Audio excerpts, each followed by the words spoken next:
السلام علیکم ورحمۃ اللہ وبرکاتہ۔ آج 6 تاریخ ہو چکی ہے اور بدھ کی رات ہو چکی ہے۔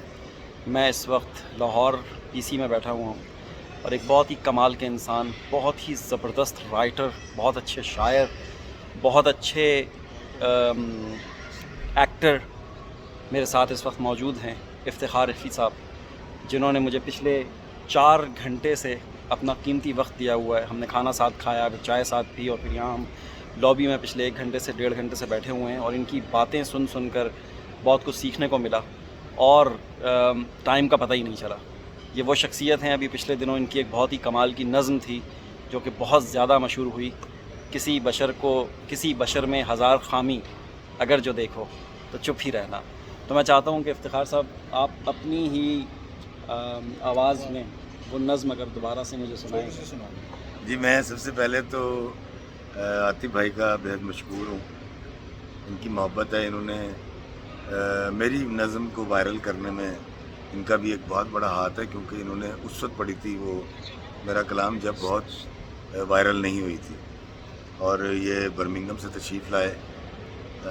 میں ان کی محبتوں کا بہت مشکور ہوں۔ وہ ایسے تھی کہ کسی بشر میں 1000 خامی اگر جو دیکھو تو چپ ہی رہنا، کسی بشر کا جو راز پاؤ یا عیب دیکھو تو چپ ہی رہنا، اگر منادی کو لوگ آئیں تمہیں کریدیں تمہیں منائیں، تمہاری ہستی کے گیت گائیں، تمہیں کہیں کہ بشر میں دیکھی برائیوں کو بیان کر دو تو چپ ہی رہنا۔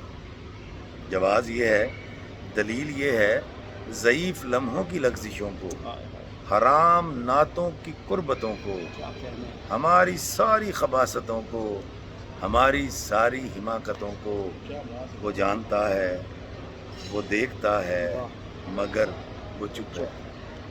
اگر وہ چپ ہے تو میری مانو وہ کہہ رہا ہے کہ چپ ہی رہنا۔ کہ چپ ہی رہنا، تو کیا کہنے۔ عاطف بھائی کی نظر، یہ نظم، اور حق نواز بھائی کا بہت شکریہ، اور میں بہت شکر گزار ہوں عاطف صاحب کا اور آپ تمام کا، جو ان کے لسنرز ہیں، ان کو چاہتے ہیں، ان سے پیار کرتے ہیں۔ ایسے اچھے پاکستانی جو دوسرے ملکوں میں رہتے ہیں، وہ پاکستان کے لیے نہ صرف باہر سے زر مبادلہ بھیجتے ہیں، بلکہ ایسے پاکستانی پاکستان کا فخر بھی ہیں۔ ان کی بڑی عزت اور بڑی توقیر کیا گیا۔ بہت بہت شکریہ آپ کا۔